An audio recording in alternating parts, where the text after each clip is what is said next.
with Srila Prabhupada was when he came to New Dwarka in 1973, and I remember I had just written the Sankirtan scores for that day before, and I asked Karundar to give it to Srila Prabhupada, which he did.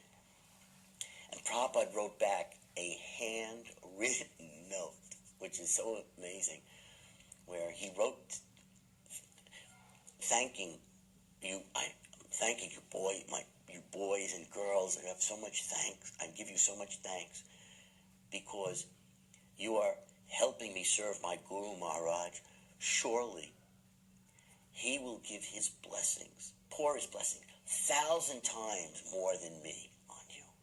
And that is my satisfaction. And then he wrote, NB, note below, everyone should join the Sankirtan party as soon as possible. Now this is in Prabhupada's handwriting here in New Dwarka. So right after that, I asked Karundar, can I go on a morning walk? And I was allowed to.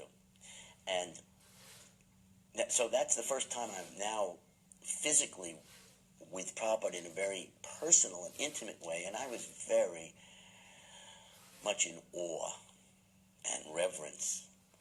And I was just listening to whatever was being said, but I didn't feel at all that I was anyone other than a pebble that was a fly in the wall, or just someone fortunate enough to be there. So I never felt for quite a while that I should even talk to Srila Prabhupada. Although I was writing to him, Prabhupada knew me, but I didn't feel I could actually speak to him. I had too much awe, and I just worshipped him too much, and I didn't want to ever disturb him with anything that I might be concerned with. But I didn't have too many concerns back then. I was a simple brahmachari, just living the life of a Sankirtan devotee. I was married to a devotee named Sridham, who was Prabhupada's personal servant in the late 60s. And it was during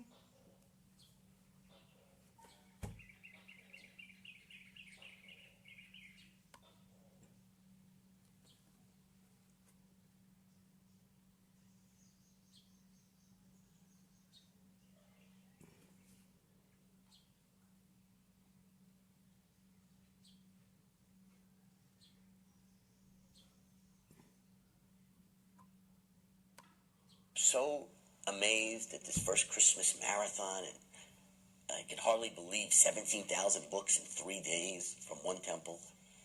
And he wrote throughout this letter about how important this is to distribute books.